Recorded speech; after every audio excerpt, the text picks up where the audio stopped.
Hello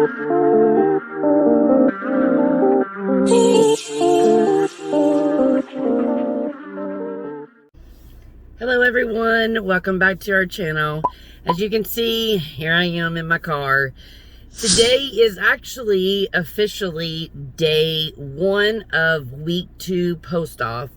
And today I am headed to the doctor for my first follow-up visit. So I thought I'd bring you guys along, let you know what he has to say, how it went. So far, you know, week 1 went by really quickly and went by really well. You know, I'm not going to say that I didn't have any pain, because I did. Out of 7 days, I think the first 5 were probably my hardest, especially with pain. The worst was getting up. Now, once I got up and I started moving, I was okay after that, but it was, you know, I'd sit down, I'd get comfortable, and then I'd go to get up, and that was pretty rough on me. And then I do have some other, you know, underlying issues, like with my back and my knees and stuff. So I have found that for some reason, my back and my knees have really been bad this time. They're inflamed, they're swollen, and it may have something to do with me not being able to take one of my medicines, which is actually for inflammation. So I am going to talk to the doctor about that today, because if I'm thinking correctly, I'm pretty sure that I can't take that medicine for like 6 weeks after surgery, if not longer. So I do want to talk to him about that today. And then my sinuses and allergies have been so bad. And it's just on this side. This eye just wants to constantly water. I keep wiping my nose because it's been running so bad, and I'm so afraid that I'm going to have, you know, it start draining here in this video, and I don't want that to happen. So, but yeah, it's just my sinuses and allergies have been so bad. And, you know, of course, I had to call the doctor and ask what I could and couldn't take, because, you know, when you no longer have a stomach that can tolerate medicine, you have to be very careful of what you take after this. So, yeah, it is Monday. I'm heading to the doctor, and I just kind of thought I would give you guys an update. I did want to say, so far, I did try Jello. They said that we could, just to be very careful, so I pretty much let the Jello melt in my mouth, and I have found that 1 cup of Jello was enough. There was no way I was going to be able to eat anything more. I was so fulfilling, and I've noticed that. I have to remind myself to eat, which I'm not eating anything. You know, this past week has just been liquids. That's all I've had, is nothing but liquids. So I've drank, you know, my Gatorade, I've drank water, I've drank broth, and then I've got sugar-free popsicles that I have to eat very slowly, just to make sure that I don't have any cold, anything cold that's hitting my stomach, you know. I have experienced what they call dumping. I will tend to forget that I have to drink, you know, little amounts at a time and swallow it, you know, as slowly as I can. And my first one, Matt and me were talking. I got dry mouth. I just grabbed my jug and said, gook. Well, it hit my stomach like a ton of bricks, and that was too much. So that kind of made me really nauseous and was kind of painful. So I don't recommend that for anybody. It was not pleasant. But yeah, I mean, the week went by quickly, and I did really well with it. I've not been hungry. You know, Matt is eating normal next to me. Prime example, Matt had a tomahawk steak last night with macaroni and cheese and some bell peppers, and You know, I'm not big on macaroni and cheese, but I absolutely love steak, and I know that's going to be something that I'm not going to be able to have for quite some time. So, I did okay with it. Shockingly enough, I got to smell it, and that was enough for me. So, I was surprised by that. Just smelling it was enough to be like, okay, yeah, I don't want this right now. But I don't know, guys. I mean, that's kind of where I sit as of right now. So, with that being said, I'm going to head to the doctor so I'm not late. And I will see you guys later. Alright, guys. I am back home. The doctor's appointment went well. As you can see, I'm with Matt. He is off from work. So, this is pretty much what the doctor summed it up is. My incision spots are healing up really nicely. My current weight is 285 pounds. I did, however, get in trouble for that because when I went into the hospital, my weight was 294 before surgery. And then that night after surgery, they made me get up and walk. And in the hallway where we were walking at, there was a big fat scale right there. And they made me get up on it. And I was in a gown. And I was 303. In boots. In boots. No, the first one was with the boots, and I was 305. The second time was the boots off, and I was 303. My bad. So I kind of freaked out because I'm like, wait a minute. When I came in here in a gown, I was 294. Now I'm in here in a gown after surgery, and I'm 303. But the nurse said that had a lot to do with all of the fluids that they were pumping me and all of the air that they blew into my stomach. So the reason I got in trouble for is because technically when I left the house, my weight was considered at 303. Well, doc said that losing that much weight it's not healthy, and it isn't healthy. So he reaffirmed how many liquids how much liquid I was drinking, because the go is 64 ounces a day. And, you know, I was straight up honest with them. This is a 24-ounce jug of Gatorade. I drink approximately 3 of those a day, so that is roughly 75 ounces right there. And then during my liquid diet part, which I am confirming here again too, that I have moved to stage 2 of my food intake, and we're going to tell you what that consists of. But when I was doing just the liquids, I was drinking, about a cup to a cup and a half of broth a day?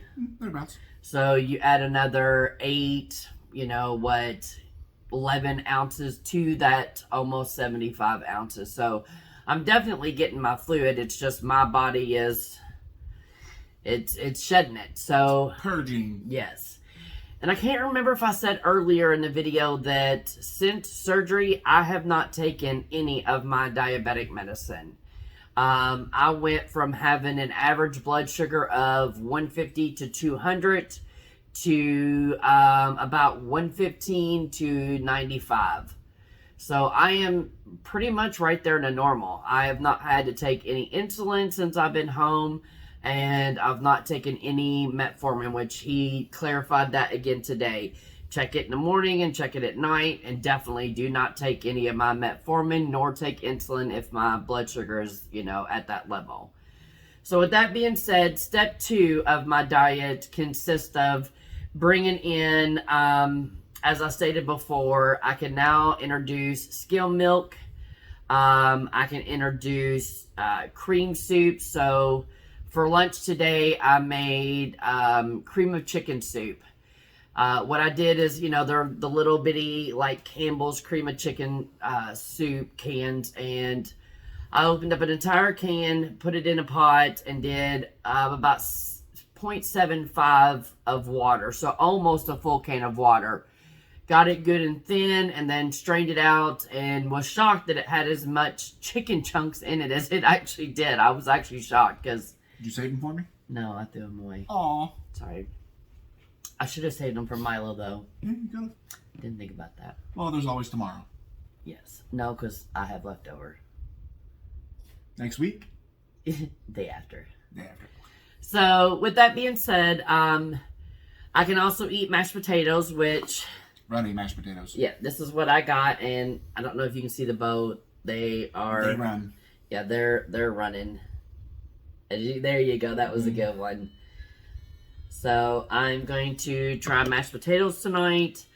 I ate some Dannon Light and Fit yogurt today, which everything that I'm supposed to eat can only be 4 ounces. And of course, I didn't eat any breakfast on my way to the doctor's office. So when I came back, it took me roughly, that container is 5.3 ounces, and it took me roughly an hour and a half to 2 hours to finish it.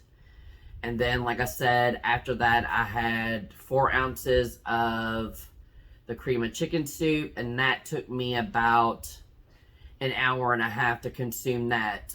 Just because, you know, transitioning from the liquid to kind of like a cream I was noticing I was getting nauseous. I was getting very uncomfortable feeling. So I had to stop several times in between that just to give myself time to, you know, rest up and give myself time to relax my stomach. You gotta pace yourself. Yes. I can now drink protein shakes that have milk products in it. Woo-woo. So I drank one of those about 2 hours ago, I think, and shockingly enough, that took me almost an hour to drink, which I was shocked. And then you got home, and I still wasn't finished with it. Mm-hmm. So... How do those taste, by the way?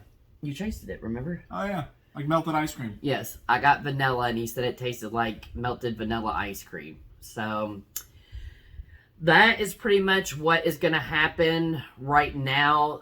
That will be week 2 and week 3. It's just for my body to get used to drinking the shakes, eating the creams, and, you know, mashed potatoes and the yogurt. So... with that being said, that's what I will be eating, and yes, very big baby steps. I mean, it actually says on my paperwork to try a tablespoon to 2 tablespoons at a time just to see how my belly does. And of course, I did that while I was eating the yogurt, and my belly said, hey, stop, I can't handle this. Your body speaks to you. And so that nobody hates Matt, I'm sitting here right next to him right now. Don't come after me. My little 4 ounces of mashed potatoes. And this is what my lovely husband is eating tonight. He is having... pork chops and mac and cheese. Yes, 2 pork chops and homemade mac and cheese. And shockingly enough, I actually made the macaroni and cheese for him while he grilled his pork chops. So... yeah. I mean, guys, it's not affecting me. It's not affecting me being next to him. It's not affecting me watching him eat. I know physically I'm not hungry for anything like that right now. So, I think we are going to close up this video. Oh, wait, I did get my vitamins. Sorry about that. I wanted to say that I have to take a multivitamin twice a day, and I had to take a calcium vitamin 3 times a day, and I had to set my alarm, which I'm going to show you that right here. I had to set an alarm for them because I cannot take my calcium and my multivitamin at the same time because... the magnesium and the calcium somehow cancel each other out. So... and her body will not get them. So within a 12-hour span, every 3 hours, my alarm is going to go off and notify me that I have to take some kind of vitamin. For anybody that is asking, that is a month supply of vitamins, and I had to buy my first month's worth of vitamins from the doctor's office. Now, after this month, I can purchase my vitamins online. I can purchase them anywhere I want to. But I did have to purchase them at the... doctor's office, and with tax and everything, it was like $78. So they're not cheap. But, however, one of my multivitamin chews, one, is comparable to 25 of the Century vitamins. That's a lot. So that's quite a bit. So, you know, with me having... we already know I'm going to have some vitamin deficiencies and mineral deficiencies. To me, it's worth the money. You have to get your vitamins. Yes. So, like I said, guys, nothing is going to change on my diet other than this. You know, you see what I'm doing this week. So, with that being said, I want to say thank you for all of your love and support. Thank you for clicking on this video and following us and me along on this journey of weight loss. As I always say, stay motivated. Always stay motivated. That's what is keeping me going. That's what I've got drilled in my head. Motivation. I can do this. I want this. I need this. I have to have this. So, with that being said, we want to say if you like this video, please give us a big fat thumbs up. Make sure you hit that subscribe button. Matt's got the merch shirt on. Matt on the front. And of course the back. Dun dun dun. Turn more. There you go.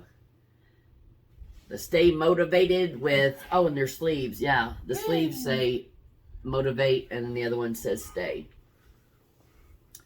There you are. There it is. All right, guys. We will see you in the next one. Bye.